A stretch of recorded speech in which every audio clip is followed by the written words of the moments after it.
ചൈനയ്ക്കും പാകിസ്ഥാനും സ്വന്തമായി മിസൈൽ സേനകളുണ്ട്. എന്നാൽ ഇപ്പോൾ ഇന്ത്യയും ചരിത്രം മാറ്റുകയാണ്.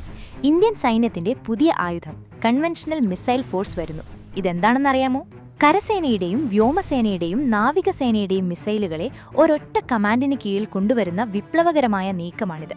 അതായത്, ഒരു യുദ്ധമുണ്ടായാൽ ഏത് ഭാഗത്തു നിന്നും അതിവേഗത്തിൽ മിസൈൽ ആക്രമണം നടത്താൻ ഇന്ത്യക്കിനി ഒരൊറ്റ വിളി മതി. ഇതിലെ പ്രധാന താരം പ്രളയ് മിസൈലാണ്.